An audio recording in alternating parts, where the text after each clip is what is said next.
hundi keenya ni waaqatti bulla waan ta'eef ijoolleen kana godhani tokko kiristaanota abbootiin keenya haadhotiin keenya lafa jiranitti waanuma dandeenyuun isaan gargaaraa jedhaniitidha kan kana godhanii waan qabanirraa waan hojjetanirraa waanuma dandeenyu waan qabnuun itti dhaabanne kamitti kan isaan godhan waan ta'eef akka kanatti hubadhaa fi isaanis immoo nu eebbistu jechaadha. Hundumti keenya ortodoksii yoo taane amantiin as keessa durusii mataa keenya dirqamannee Gooftaa galateeffanna. Maqaan Waaqayyoo bara baraan haa eebbifamu. Mee amiin jedhame baqa dhageessan baqa bara 2018tti ceetan mee Yesuus abdii kooti jedhame ifti koodhaam jedhame waaqni kooda wajjin jira jedhame waaqa koree kadhan nuu kennee isaan biyya alaa nuu kennee harka irraa nyaannee dhugnee Gooftaan akkuma mala isaa garba zayit dhaqee eebba kenne eebbi Abiraam eebbi Isihaaq ijoollee biyya alaa argatu koree kanas haa argatu ilaa nuni dadhabaa gargaarra jedhanii dab'uun dhiibne hojjechuun dhiibne utuu dadhabanuu mindaa isaanirraa nuu kennanii maqaa Yesuusiin ani umurii isaanii dheeresseera. Haadha ormaa haadha godheefeera. Ani kan hin jedhu bara 2018tti baga galataan ceetanii maqaan ce'ee jedhame xonqodhaan isin faana hin ce'in jalloonni isin faana hin ce'in jiraataa jiraachisaa manamaa tolaa sodaachisaa leenca golgootaa bakka du'aa dukkana akka cubbuu keessatti dabarsitee bara 2017 keessatti nu eegdee maatii kana eegdee koree kana eegdee ijoollee biyya alaa eegdee saatii kanaan nu deessee maqaan kee waaqaaf lafarratti haa eebbifamu. Yaa Yesuus galanni si haa ga'u.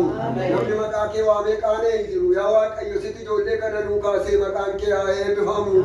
Ijoolleeratu sababii nu gargaaraniin balbalatti baneera. Midhaan biyya sanaa isaan hin meeneen. Qilleensi biyya sanaa isaan hin meeneen. Boojuudhaan haa galanii. Boo'ichaan haa galanii. Ila isaan nu gargaaranii gargaarsi isaanii waaqarraa haa dhufu. Koree mu'asii amanamummaadhaan bukkee dhaabatan galgalli isaanii haa bareedu.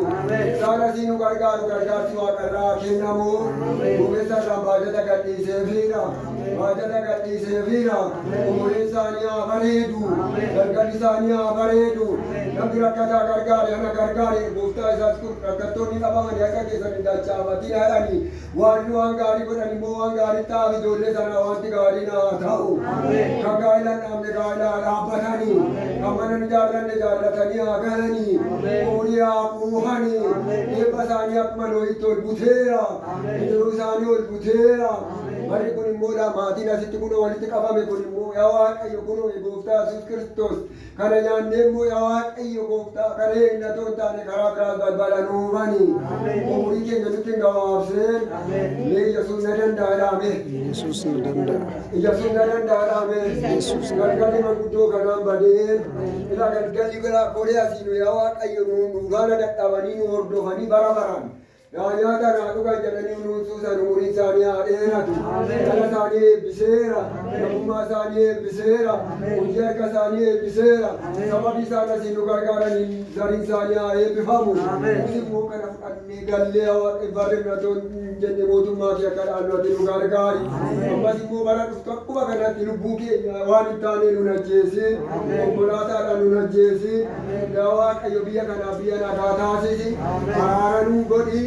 Yaa kunoo yaa Waaqayyo deemuuf jirraa dura keenya bu'e ani kan cimsee yaa Waaqsi gara goree kun amanamummaadhaan dhaabatanii fuula saba Waaqayyoo fuuldura dhaabatanii nu gargaaranii gargaarsi isaanii waaqarraa haa dhufu umuriin isaanii haa dheeratu amma na jedha umuriin isaanii haa dheeratu harka nyaatanii eebbisu maqaa Yesuusin eebbifama isinuu maqaa Yesuusin eebbifamaadhaan hime maayee kana maa goortuu maqaa Yesuusin eebbifamaadhaan maqaa Yesuusin eebbifamaadhaan maqaa Yesuusin eebbifamaadhaan waqichi maqaa kanaan argaanirree maqaa du'aa kaasuun baanee deemnaa dura keenya bu'e seexanatti faradii firdii jalaa nu baasi maqaa Yesuusiin.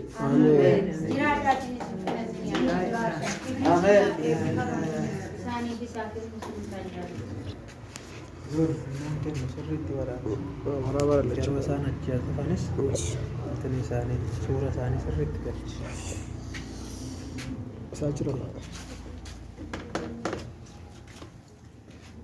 maqaa isaanii naa waamne. Mul'ata miti? Akkam? Ariifidha. Biqilaa. Biqilaa. Biqilaa.